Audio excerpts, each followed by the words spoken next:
2025년 1월 대한민국 코인 시장엔 기묘한 안도감이 돌았습니다. 당초 시행 예정이었던 가상자산 과세가 2년 뒤인 2027년으로 전격 유예되었기 때문이죠. 하지만 국세청의 움직임은 그 어느 때보다 분주했습니다. 정부가 과세를 2년 미뤄준 건 복잡한 코인 거래를 낱낱이 파악할 수 있는 이른바 디지털 그물망을 완벽하게 구축할 시간이 필요했기 때문입니다. 구독과 좋아요 누르시면 이런 웹3 흐름을 가장 빠르게 받아보실 수 있어요. 아마 많은 분들이 이렇게 생각하셨을 겁니다. 해외 거래소로 옮긴 코인을 국세청이 어떻게 알아? 하지만 2026년 올해부터 그 믿음은 완전히 깨질 것으로 보입니다. 국세청은 전 세계 48개국과 함께 암호화 자산 보고 체계를 전격 가동하기 시작했거든요. 이 시스템은 우리가 흔히 아는 국가 간 금융 정보 공유를 넘어섭니다. 이제 영국, 미국, 싱가포르 등 주요 거래소가 위치한 국가들은 매년 여러분의 코인 거래 내역과 소득 정보를 한국 국세청에 자동으로 전송합니다. 여러분이 해외 거래소 가입 시 진행했던 KYC 정보가 그대로 세무당국의 데이터베이스로 배달되는 것이죠. 결국 국내 거래소뿐만 아니라 해외 거래소를 이용한 차익, 그리고 그 자금이 어디로 이동했는지에 대한 경로까지 국세청의 감시망 안에 들어오게 됩니다. 익명성의 뒤에 숨는 것이 사실상 불가능해지는 투명한 시장이 2026년 올해 시스템적으로 완성된 셈입니다. 이런 시스템이 도입되면 어떤 일이 벌어질까요? 영국의 경우 우리보다 먼저 가상자산의 소득세를 부과하기 시작했는데요. 영국 국세청은 이미 수만 명의 투자자에게 이른바 넛지레터라는 것을 발송했습니다. 넛지는 강압하지 않고 부드러운 개입으로 사람들이 더 좋은 선택을 할 수 있도록 유도하는 방법을 일컫는 말인데요.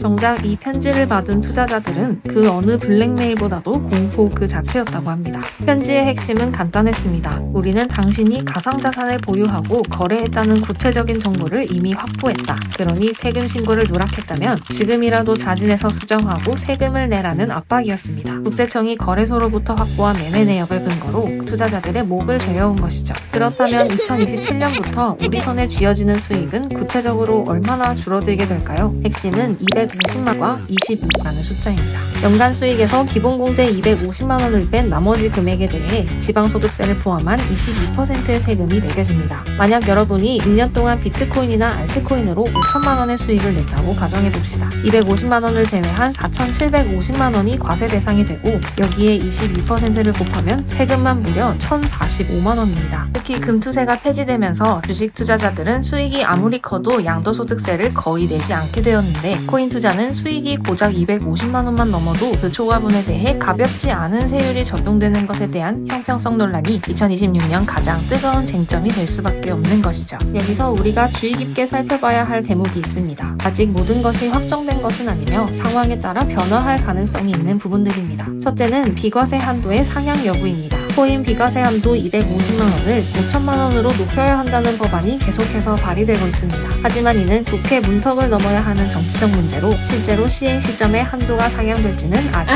불투명한 상황입니다. 둘째는 소득의 성격을 어떻게 볼 것인가입니다.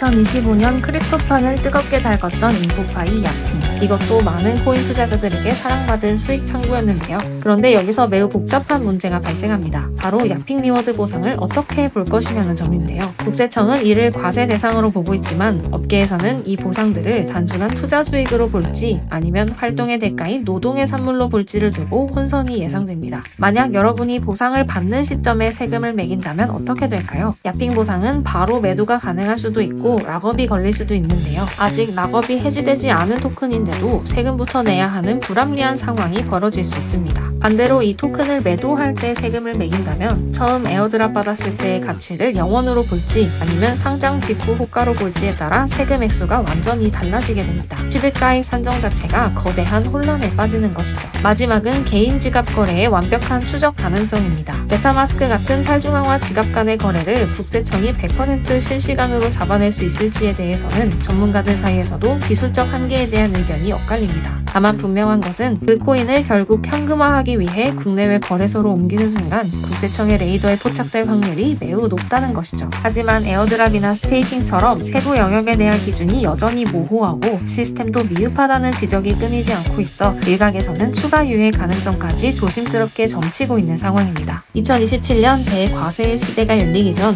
올해 여러분이 반드시 챙겨야 할 3가지 절세 전략을 정리해드릴게요. 첫째, 의제 취득가액을 반드시 기억하세요. 2027년 이전에 산 코인은 실제 산 가격 가격과 2026년 12월 31일 시가 중 더 높은 가격을 취득가로 인정받을 수 있습니다. 손실 중인 코인이 있다면 이 규정을 어떻게 활용할지 미리 계산해보는 지혜가 필요합니다. 둘째, 거래 증빙 자료의 백업입니다. 거래소가 모든 내역을 완벽히 보관해주지 않을 수도 있습니다. 지금부터라도 매도, 매수 내역 엑셀 파일을 미리 내려받아 두세요. 마지막으로 국회에서 결정될 세법 개정안을 끝까지 주목해야 합니다. 공제 한도가 늘어날지 손실분을 다음 해로 넘겨주는 2월 공제가 도입될지에 따라 여러분의 자산 규모가 달라질 수 있기 때문입니다. 오늘 영상이 여러분의 소중한 자산을 지키는 방패가 되기를 바랍니다. 앞으로도 이런 웹3 정보 빠르게 받고 싶다면 구독과 알림 설정을 꼭 눌러주세요.